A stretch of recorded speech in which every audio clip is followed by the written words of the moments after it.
Հոկտեմբերի 11-ին և 12-ին Կոտայքի մարզում մեկը մյուսի հետևից տեղի ունեցավ մի քանի դաժան հանցագործություն։ Զինված Բախում Աբովյանում սպանություն Չարենցավանի եկեղեցում թաղման արարողության ժամանակ և հարևանների կողմից ամուսինների սպանություն Արամուսում։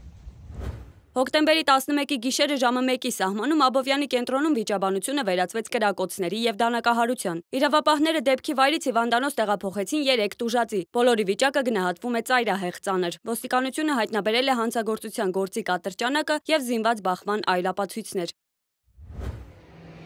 Ընդամենը ժամեր անց նույն օրը ժամը 13-ին մոտ սպանություն տեղի ունեցավ Չարենցավանի Սուրբ Փրկիչ եկեղեցում։ Ավտովթարից մահացած երիտասարդի հուղարկավորության ժամանակ անձը, որը հաշվառված է եղել հոգեբուժարանում, տանակահարել է հանգուցյալի կնքահորը։ Տուժածը գիտակցության չգալով մահացել է հիվանդանոցում։ Ոստիկանությունը ձերբակալել է ենթադրյալ կասկածյալին։ Կիրակի հատուկ արարողակարգով եկեղեցին մաքրագործվել և վերահոսվել է։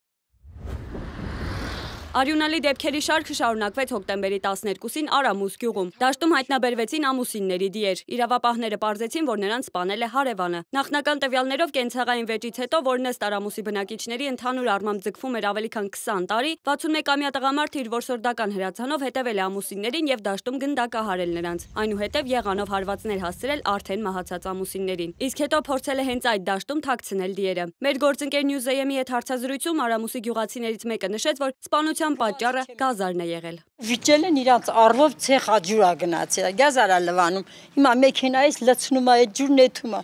Կարելի է դրա համար այդպես ողբերգություն միամիտ էթաս արտի մեջ խփես։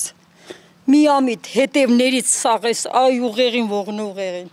Նորից վիլկնել քոխებ կնգափորը երկու անգամ։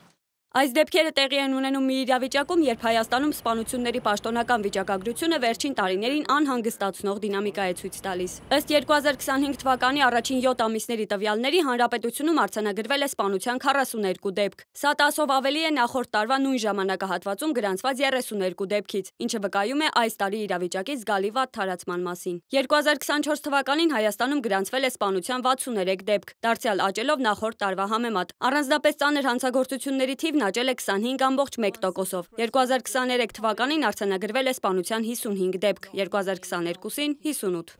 Համեմատության համար նշենք, որ ՄԱԿ-ի տվյալներով 2024 թվականին աշխարհում սպանությունների թիվը հասել է 458 հազարի, իսկ միջին մակարդակը կազմել է 5.8 բնակչի հաշվով։ Այս ֆոնին Հայաստանի ցուցանիշները շարունակում են ցածր մնալ համաշխարհային միջինից։ Ըստ Նամբեոյի հրապարակած ցուցանիշի կյանքի որակի վիճակագրության առաջին հնգյակում են Դանիան, Շվեյցարիան, Նիդերլանդները, Ֆինլանդիան և Իսլանդիան։ Այս երկրներում մինիմումի է հասնում նաև սպանությունների քանակը։ Ամենաանվտանգ երկրների փորձը ցույց է տալիս, որ սպանությունների ցածր մակարդակը համալիր քաղաքականության արդյունք է։ Աշխարհի առաջատար երկրները ոչ թե պայքարում են հանցագործության դեմ, այլ կանխում են այն սոցիալական աջակցությամբ, հանրային համերաշխության մթնոլորտ ապահովելով, վերացնելով դրա պատճառները, ինչպես սկանդինավյան երկրներում։ Համայնքային վստահություն կառուցելով, ինչպես Իսլանդիայում, որտեղ ոստիկանները զենք չեն կրում եւ պատասխանատվության մշակույթ ձևավորելով։ Նրանց մոտեցումը պարզ է, ոչ թե պարզապես պատժել, այլ ուղղել սխալը, կանխելով հաջորդը։